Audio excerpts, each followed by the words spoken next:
I'm going to put it out there. Populism is just not that scary. I don't find it terrifying.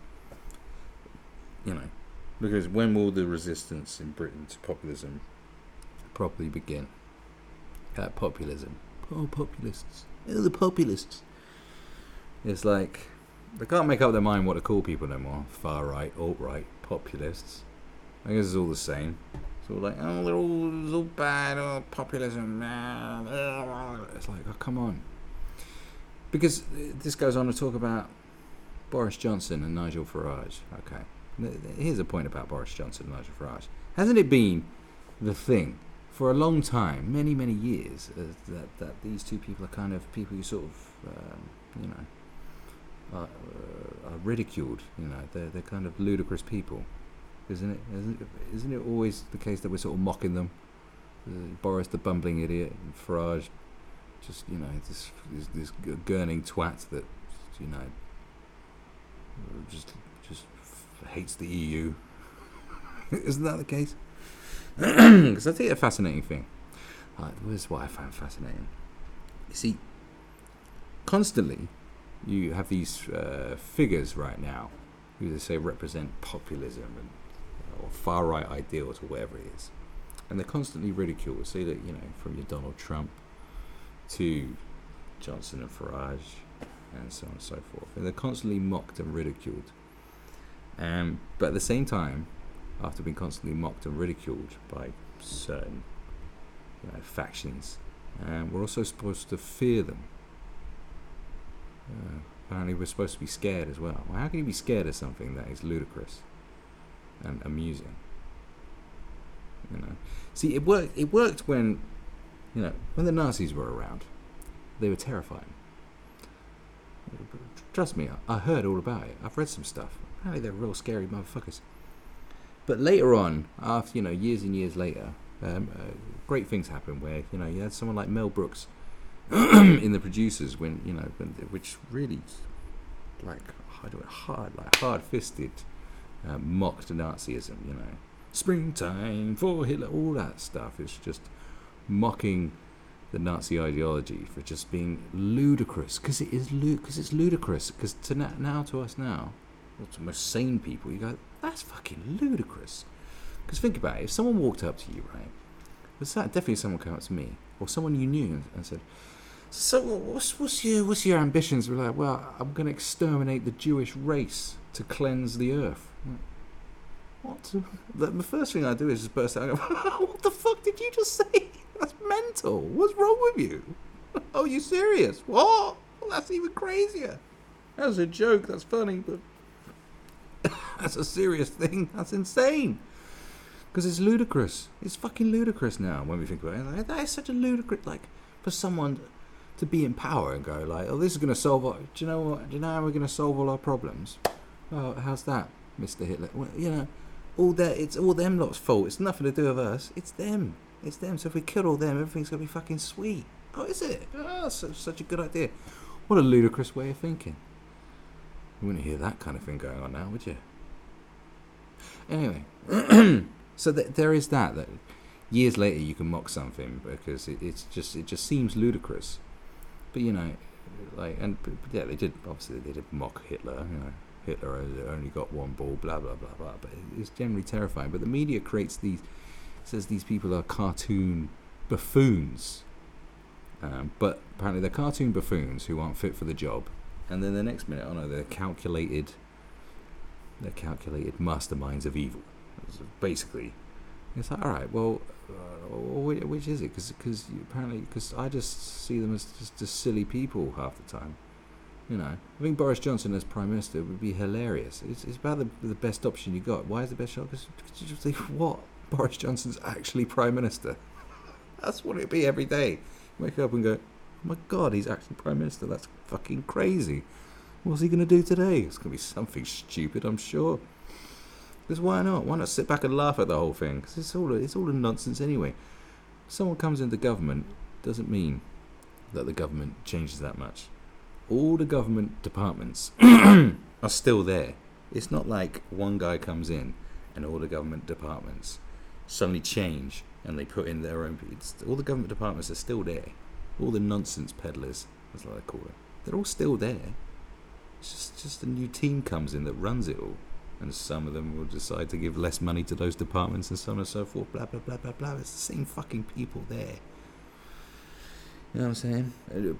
Populism isn't scary. Because do you know why? Because it's a populist ideal. It's basically the thing is independence and closed borders. Not fully closed borders. But, you know, a curb on immigration. Which, funny enough, is what all the leaders of the major parties wanted a few years, not that long ago, when, like, for years, you know, mass immigration was rampant in the UK, and Ed Miliband himself said, yeah, it was a mistake. He said it was a mistake, and it was part of his policy was to curb immigration, same as David Cameron. So you had, whichever side you were going to vote for, they were all reading from the same hymn sheets when it came to immigration. It's only now you got someone like Corbyn in charge, who's a loony himself. He's a scarier loony, because he's not that amusing. He says some, you know, he's bonkers, but like he's scary, in a way, more scary. He gets scarier and scarier. I ain't scared of shit, but so you can't be like, oh, populism. Be terrified of populism. Why? Because they're pushing forward the ideas that suddenly they stopped talking about. The whole thing was to curb immigration. It never happened. Like it was a mainstream talking point. It was a mainstream thing, and apparently, it's some like, this is some fringe far right element. It's like, no, it's not. It wasn't. Like now, just because suddenly so many people came out and apparently just want to suck off the EU. It's bizarre how many people love the EU. Oh, I love the EU. It's so weird. It's like a massive government. Like, why suddenly people in love with big corporations and massive governments? When did that happen? When did that become the thing to do? I'm anti-establishment. Why? I love Facebook and I love the EU. What is wrong with you? You're crazy. What is wrong with... No one says that and thinks they're cool. You're mental. Anyway, let's see what this Becky diddler says. The resistance to the Johnson-Farage axis will not come from the Parliamentary Conservative Party. In private, MPs who once made sure demagogues did not become Prime Ministers admit that Johnson is a phony, unfit for high office or any office, but the Tory party's guardians no longer care. The gatekeepers are lifting the lock and urging the bullshitter to charge into a china shop. You can't swear in a Guardian article, sunshine. They calculate that only an alliance between the right and the far right can ensure their party's survival. They calculated that, did they crunch the numbers? Did that actually happen? Is it written down? The pact may be acknowledged. Johnson may neutralise the Brexit party by becoming more Faragist than Farage. The Tories will take his votes and will fade into the background. I don't see a man with Farage's sense of entitlement fading willingly. His friends Matteo Salvini and Donald Trump have power in Italy and America respectively. Why should Britain's man of destiny allow the Conservatives to pat him on the head and say the grown-ups will take it from here? Farage, more than any other politician, is responsible for Brexit and feels no shame for the pain he has inflicted on the country. Nothing's happened yet. What pain? The only pain is everyone just going on about it. There's a pain on the fucking ears and the brain. It's draining. You've even got a whole section on The Guardian called Brexit. You've got an actual section devoted to Brexit. That's how much you're obsessed with it. You're just obsessed. It's mental. You've got a section. You've got the Brexit section. Oh my God. He surely wants to enter Parliament in an early election, and his surest route to Westminster is via electoral alliance with the Conservatives. One way or another, what we call populism, a feeble euphemism for an ideology that tolerates no constraints on the leader or his party, will soon be here. Indeed, it already is. For it's one thing for the Putinesque no-hoper Dominic Raab. So it's calling Dominic Raab a Putinesque no-hoper, right? To say that he would suspend Parliament to force through a no-deal Brexit. Quite another for Johnson, our next Prime Minister, to tell the Tory right he won't take bypassing the Commons off the table either. I don't care. What's he going on? I'm going to miss that bit because it looks boring. Populism is such a treacherous word because it implies that the people are in control. For us, well, the people are never. It implies that the people are never in control anyway. Do you not know about anything? This is about you vote for someone, and that's all. That's the only say you got. You vote for someone to tell you what to do. You vote for a mum or dad. Oh, they'll be my mum or dad, and they start telling you what to fucking do. You don't have a vote on everything. You just vote on the person who tells you what to do. So shut up. Farage and Johnson are proving that the populist state, the leaders are sovereign and the people get what they are given. You shouldn't be surprised. What kind of popular democracy to expect when the decisive vote in choosing the national leader is not the electorates but the voices of 160,000 Tory activists? Yeah, well, that's how it works, Sonny Jim. So do something about it. What of my trade of journalism? It's hardly a trade these days, is it? A poor thing, you might say, and one whose deference to Boris has been a disgrace. But as the first press briefing showed, our next PM treats reporters who call him Johnson and hold him to account with a hostility he never shows to flunkies on his first name terms. Instead of being a moment where journalists question a politician, it was a new type of press conference where the politicians who supported Johnson booed reporters for asking questions. What, man? What? I didn't see none of that. I don't know what he's talking about. I could go on. Please do. An independent civil service is a check, if only a reality check, on deluded politicians. The Institute for Government tells me what I had already guessed. Brexit has produced an unprecedented rise in the number of political attacks on civil servants. One of the first acts of Johnson's regime will be to fire Ollie Robbins, the Prime Minister's Brexit advisor. He has become the George Soros-style hate figure on the British right, the sinister manipulator its partisans blame for the inevitable failure of their impossible project. Well, you're speculating a hell of a lot, and maybe they're speculating too. Who knows? I don't know. Once the greatest check on a runaway power was the opposition, Jeremy Corbyn agrees with Johnson and Farage on the need for Brexit, however, and only queries the details. His failure to support Remain has fractured the centre-left. Because it was a fucking vote. Do you not understand democracy? Oh my goodness, it was a vote, wasn't it? It was a vote. No one liked the outcome. All these people that didn't like the outcome and suddenly like going, no, it wasn't democratic. It's like, what the fuck is, what? What? God, you tire me. I'm tired. Corbyn and his networks of post-communists don't want to stop a recession. They are disaster socialists who hope, as Lenin hoped, that economic collapse will turn the masses to their cause. They would happily suspend Parliament to force through a radical programme, and nothing in their ideology suggests they believe in press freedom or civil service independence. But they won't oppose what they yearn for. So who is it you want? Who would... I mean, you don't like anybody. Who would suit you, sir? Nick Cohen. Who would you like to be in charge? Exactly. I don't really know. No one. I suppose no one. It is interesting what he says about Jeremy Corbyn, though. That seems accurate. Disaster socialist. Yeah, well, that is the rhetoric, isn't it?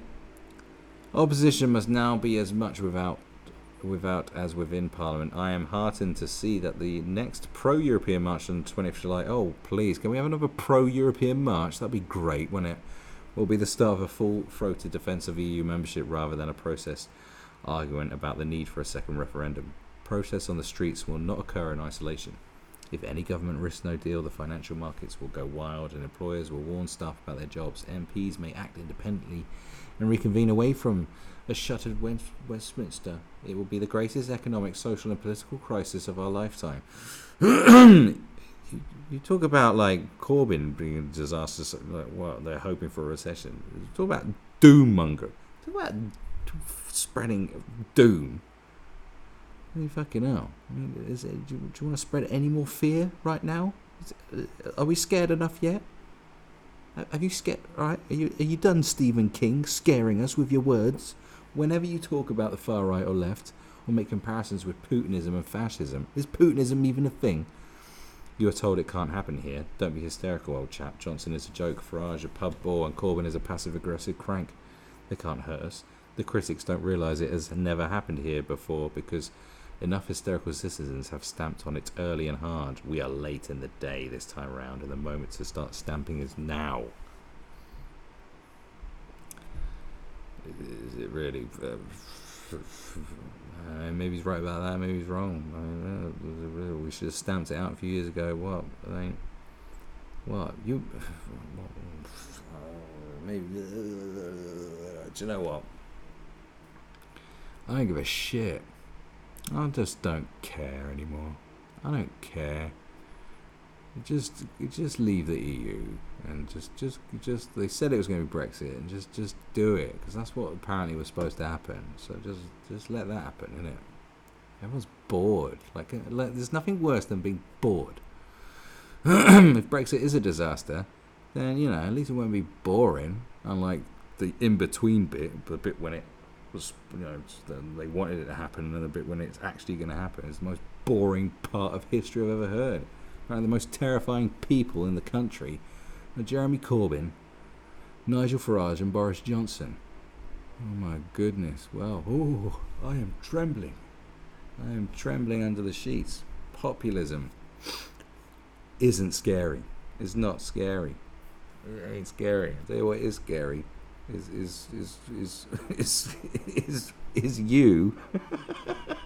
What is scary is the doom and gloom you're peddling right now, like everyone else.